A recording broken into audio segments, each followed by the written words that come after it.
C'est une longue histoire. Une longue histoire. Vous savez, avant ce travail, je faisais du braconnage.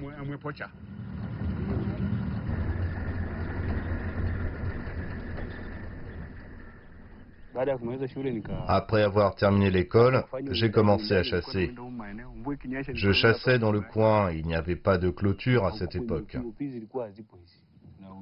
Je me suis fait un nom dans le milieu, si bien que personne n'allait chasser sans moi. Je ne partais jamais à la chasse sans ramener de quoi manger. Cela faisait de moi un très bon chasseur.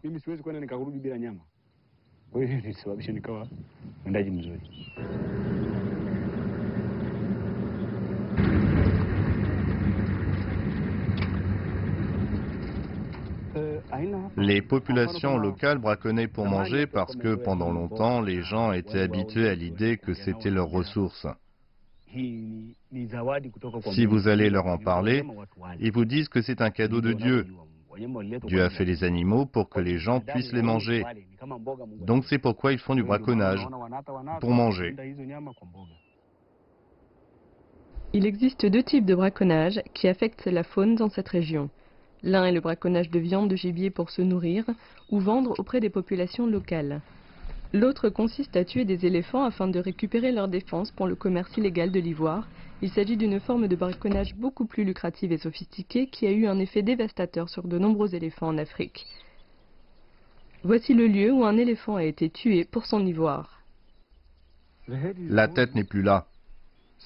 Certains habitants l'utilisent comme médicament.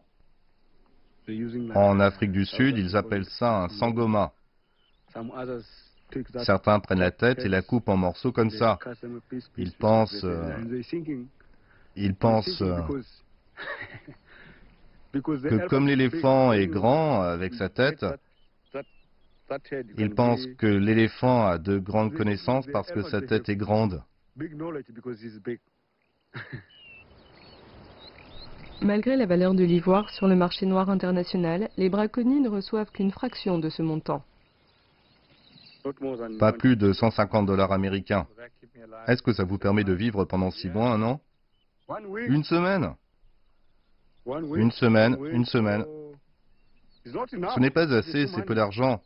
C'est parce que la vie est dure. Oui, la vie est dure.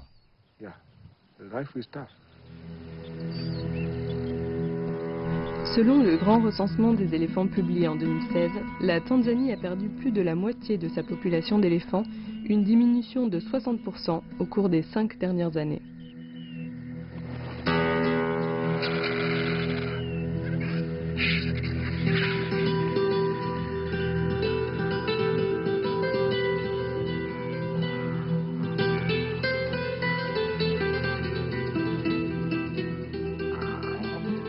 À la lisière ouest de l'emblématique écosystème du Serengeti en Tanzanie, se trouve la réserve privée de Singita Grumeti. Son fonds a été créé en 2002 dans le but de redonner à ces terres leur gloire passée.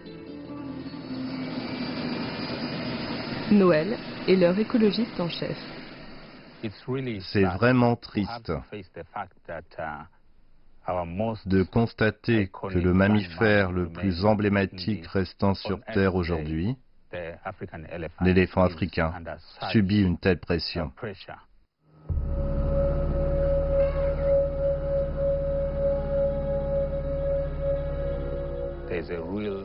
Il y a un problème réel et grave ici. La population de l'éléphant d'Afrique a considérablement diminué depuis de nombreuses années.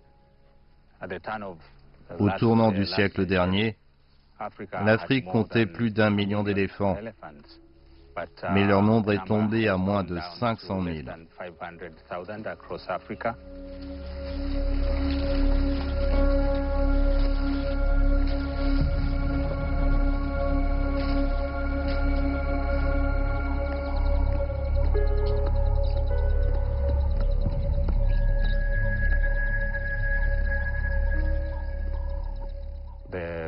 Le trafic de l'ivoire, vous savez, est un commerce à l'échelle mondiale. Il y a des cartels, il y a de la corruption, il y a des frontières poreuses. C'est donc un énorme défi, c'est évident. Mais je pense que c'est encore possible de faire plus et de réaliser davantage de succès qu'on a été capable de faire.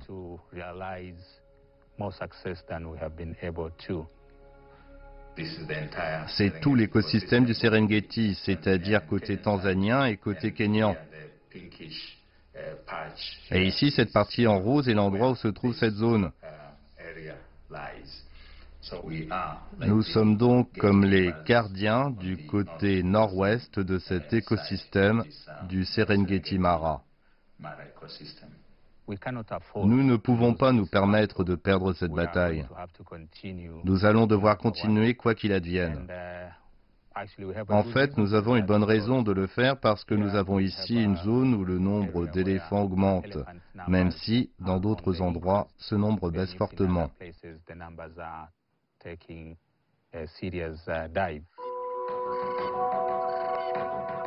Comment modifier la perception du braconnage? Le travail de sensibilisation et l'offre d'opportunités économiques sont fondamentaux. Kotera en est un exemple. Ce qui m'a fait arrêter le braconnage, c'est que je ne connaissais pas la valeur de l'animal. Quand je suis venu ici pour lutter contre le braconnage, j'ai été formé. On a eu des discussions comme celles qu'on a maintenant. On m'a parlé des avantages et des inconvénients du braconnage. Comment les animaux peuvent-ils influencer ou changer votre situation? Quels bénéfices peut-on tirer des touristes qui viennent voir les animaux? Où va cet argent? Par exemple, il est utilisé pour construire des écoles afin que les enfants puissent recevoir une éducation. Cet argent est également utilisé pour construire des routes et acheter des médicaments. Alors, quand j'ai appris toutes ces choses, j'ai cessé de braconner. Il y a donc de grands changements parce que la vie de braconnier est misérable. Elle ne devrait même pas exister. Si vous m'aviez vu autrefois, vous ne croiriez pas que c'était moi. Mais maintenant, il y a des changements majeurs et je me vois comme quelqu'un qui a de la chance.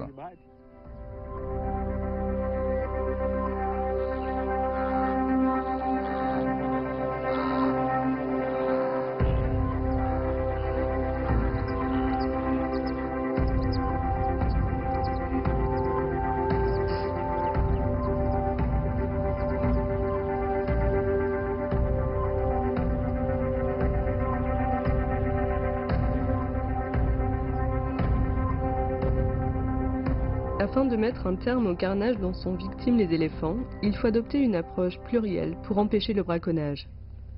Le premier rouage de ce mécanisme est l'agent anti-braconnage, également connu sous le nom de garde-chasse. J'ai commencé comme garde-chasse en 2002. La première fois que j'ai attrapé un braconnier, il était tard dans la nuit et il m'a donné un coup ici.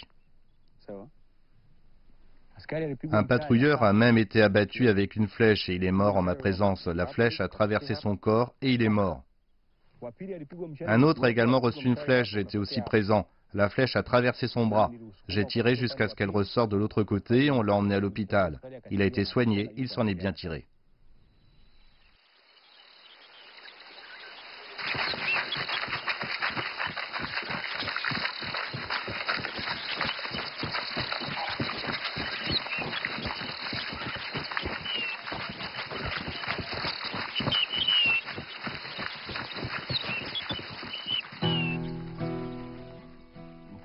Le système qu'on utilise pour recruter de nouveaux gardes-chasse consiste à aller dans les villages, de choisir des gens et ils viennent pour la sélection. Quand ils viennent, on les fait courir 8 km. Ils font des exercices tels que des pompes, des redressements assis, tout. On fait un test au bout de 14 jours. Les paresseux doivent partir.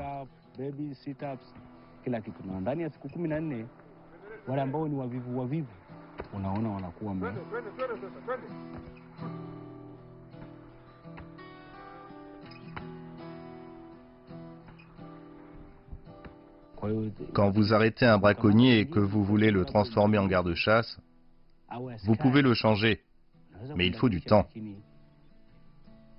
Et vous devez bien l'évaluer. C'est difficile parce qu'il y a très peu de personnes qui changent.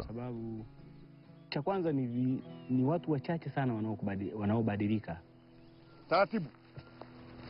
Pole pole.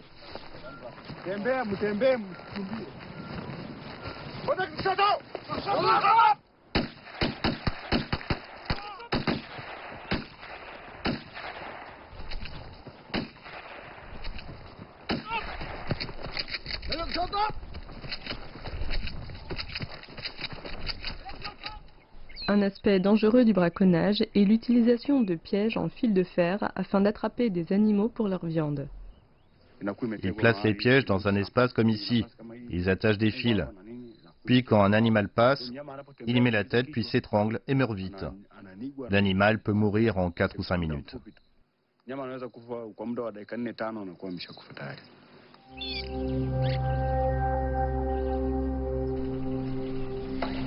Les gardes-chasse doivent patrouiller régulièrement dans la réserve pour attraper les braconniers et retirer les pièges. Plus les pièges restent longtemps en place, plus ils peuvent causer de dommages.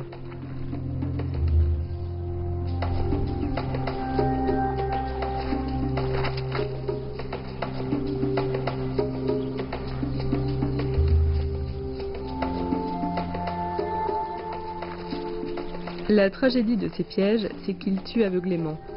Ils attrapent tout ce qui passe, qu'il s'agisse d'antilopes, de lions ou de girafes.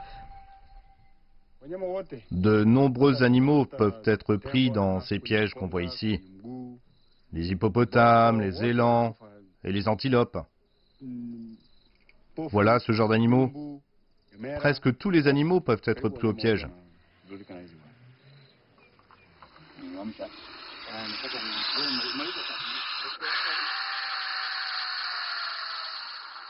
Ce jeune éléphant a été attrapé par un piège au niveau du cou. Il a heureusement été sauvé.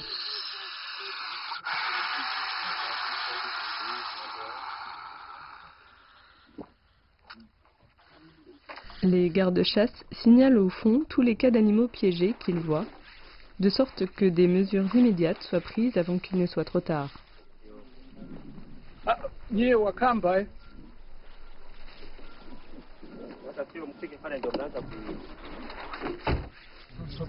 Une girafe a une de ses pattes prise dans un piège. Une équipe de vétérinaires intervient pour sauver l'animal.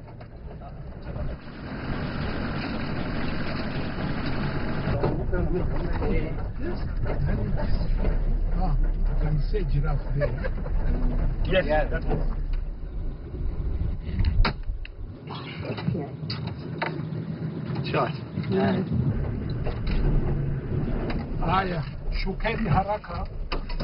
Shukeni haraka, haraka sana. Alafu rudi nyuma. Yes. Kalia kichwa mtu mmoja. Maji wapi kitambaa? Maji.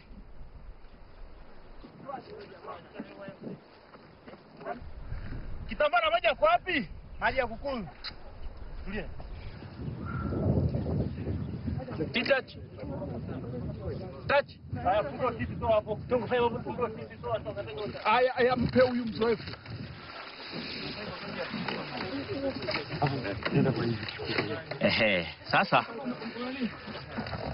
Sasa hapa wakishi sasa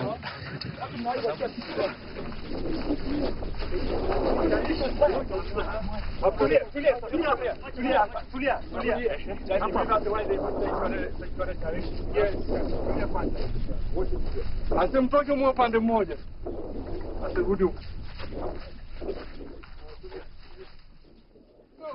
À travers ces nombreuses années de travail avec les animaux sauvages, vous savez, vous ressentez un grand soulagement quand vous voyez que l'aide est arrivée à temps et que les animaux peuvent aller de l'avant et continuer leur vie.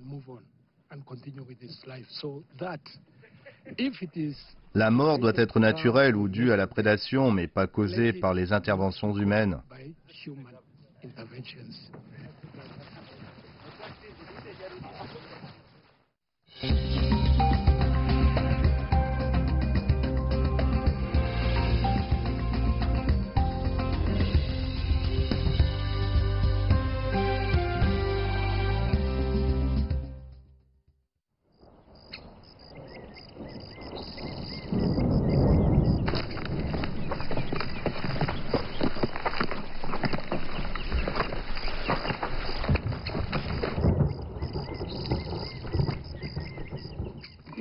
Un poste d'observation, c'est très important car on peut voir loin et être capable de faire des signalements. 2 gardes-chasse restent assis ici pendant un long moment. Le travail consiste à faire en sorte que toutes les zones soient surveillées 24 heures sur 24. La fonction importante d'un poste d'observation est donc de s'assurer que toutes les zones soient OK, de jour comme de nuit. Il regarde les mouvements des véhicules qui passent, les vaches qui traversent, les braconniers, si un véhicule qui vient ne fait pas partie de la compagnie, ce genre de choses. On travaille tous les jours, mais le braconnage est toujours là. Le plus grand défi, c'est que les braconniers changent tous les jours. Les choses changent. Afin de prendre une longueur d'avance sur les braconniers, les défenseurs de l'environnement doivent adopter des technologies modernes pour soutenir leurs équipes de lutte contre le braconnage. Ces technologies aident à faire bien des choses comme identifier et collecter des données, ainsi que communiquer et coordonner les équipes en réponse aux activités de braconnage. Cela nécessite un ensemble de personnes aux talents divers et variés. La protection était très traditionnelle ces dernières années. En fait, on voyait des troupes sur le terrain pour des recherches ou pour patrouiller. Vous n'aviez aucune idée de ce que vous alliez trouver. En fait, c'était comme chercher une aiguille dans une botte de foin. Mais avec ce genre de technologie que nous avons ici, vous pouvez en fait simplement envoyer les troupes sur le terrain quand c'est nécessaire. La réserve est pionnière dans l'utilisation de drones. Cela permet à Alina et son équipe de disposer de plus de moyens pour collecter des informations et coordonner la réaction des équipes de garde-chasse.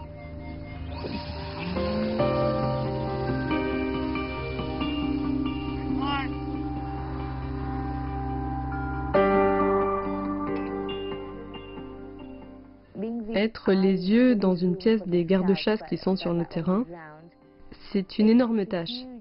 Rien ne doit être pris à la légère car si quelque chose leur arrive sur le terrain, je suis responsable. Ça veut dire que je n'ai pas fait quelque chose comme il fallait.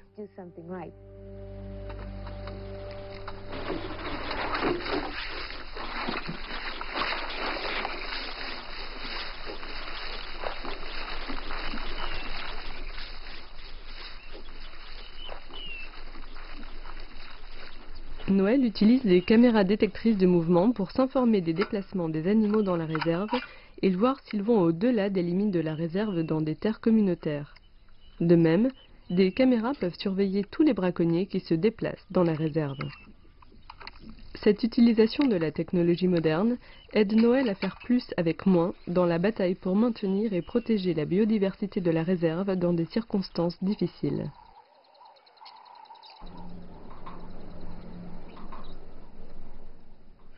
Il est très important de collecter des données sur les animaux, sur d'autres ressources que nous avons ici.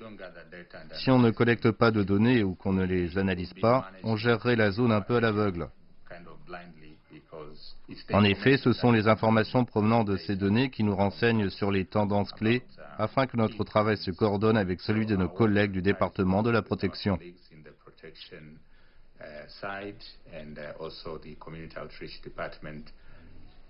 Il s'agit d'un travail d'équipe. Si chacun fait sa part efficacement, alors dans l'ensemble, vous avez le succès que nous décrivons ici.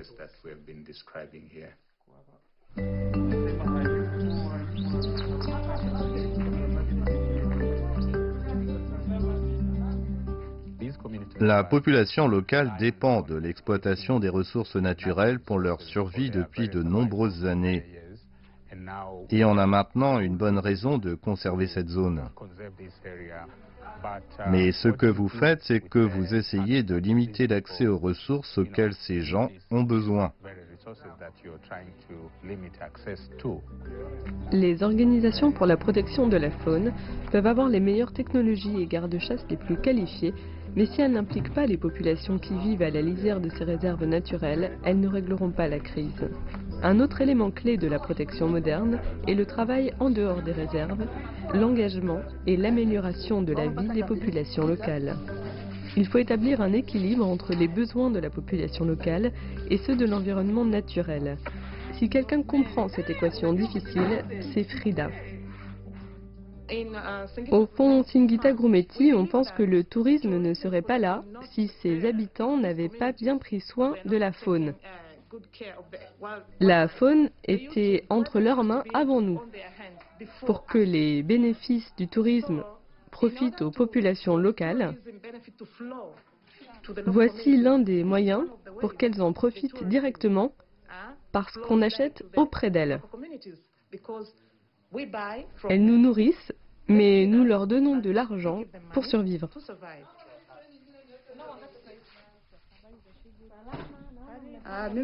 Je suis impliquée en tant qu'agricultrice. Je cultive des légumes et des fruits et je les amène ici pour les vendre. Je remercie Dieu pour en être arrivé jusque-là. Je suis bien lotie maintenant parce que j'assure l'éducation de mes enfants.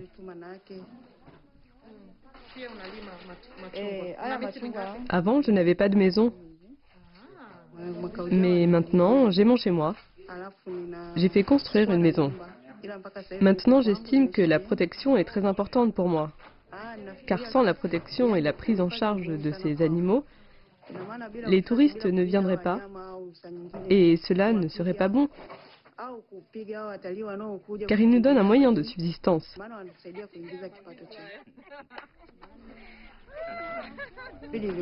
Avant, je pensais que sans viande de gibier à vendre localement, vous ne pouviez pas gagner d'argent.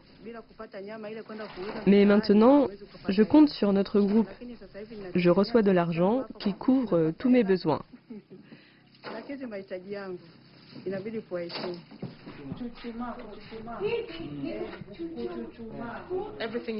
Tout ce que vous voyez ici nourrit quelque chose comme 9 camps de touristes, mais approvisionne aussi la cuisine pour le personnel. Nous avons plus de 800 employés qui achètent également des fruits, des légumes, des tomates et tout ce que vous avez sur ce marché.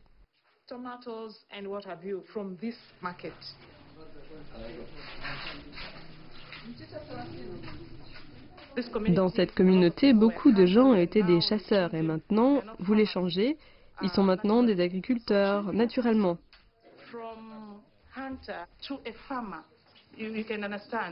En transformant un chasseur en agriculteur, vous pouvez comprendre à quel point c'est difficile. Donc on a commencé par recruter des personnes petit à petit et ensuite on s'est assuré que chacun avait une parcelle, une ferme, au moins une acre. Parce qu'on ne voulait pas qu'ils achètent des produits quelque part sur un certain marché et qu'ils les apportent ici. On a plutôt besoin que les gens travaillent, qu'ils aient leur ferme. Il s'agit donc d'une très bonne alternative pour attirer les gens vers d'autres activités plutôt que de faire du braconnage.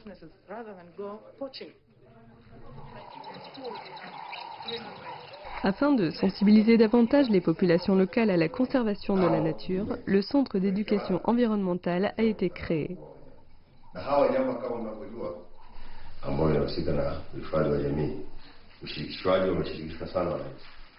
J'aimerais vous présenter nos collègues de l'équipe anti-braconnage qui aimeraient partager leurs expériences avec vous. Quand ils rentrent à la maison, ils disent à leurs parents « Vous tuez des éléphants pour leur défense. Un touriste paie environ 500 $ juste pour voir un éléphant. »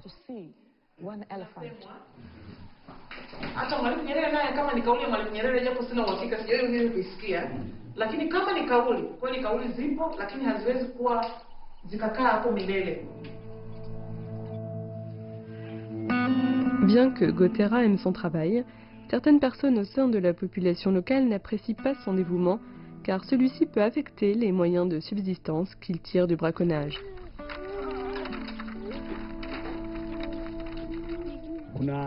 Avec ce travail, j'ai perdu beaucoup d'amis. Il y a des gens qui ne me saluent plus, et ma relation avec les habitants s'est également détériorée. J'ai 3 enfants qui étudient au Kenya, car ce n'est pas sûr ici. Je fais cela car personne ne me connaît là-bas, c'est loin. J'aime ce travail, mais ce n'est pas sûr pour ma famille. Ils peuvent avoir besoin de déménager, je n'ai pas le choix. Ce n'est pas sûr parce que les gens ont des idées différentes sur le genre de travail que je fais. Ils pensent différentes choses à mon sujet. Il y a même des gens dans le village qui pensent que je suis fou parce que je protège des animaux qui ont été donnés gratuitement à l'homme par Dieu.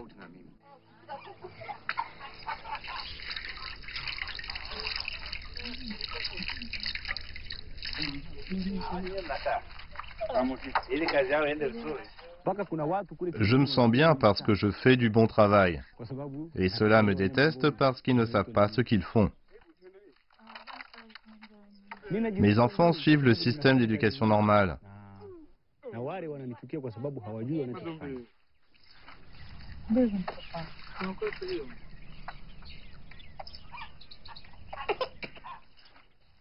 Plus tard, quand ils seront grands, ils étudieront pour faire ce travail, car ils aimeraient être garde-chasse comme moi. Je vais être garde-chasse. Je veux qu'ils étudient afin qu'ils puissent occuper des postes élevés dans ce travail de protection, qu'ils puissent occuper de hauts postes et vivre dans la nature comme moi, parce que cet environnement, c'est un bon endroit pour vivre. Haya mazingira ni sehemu nzuri ya kuishi bwana.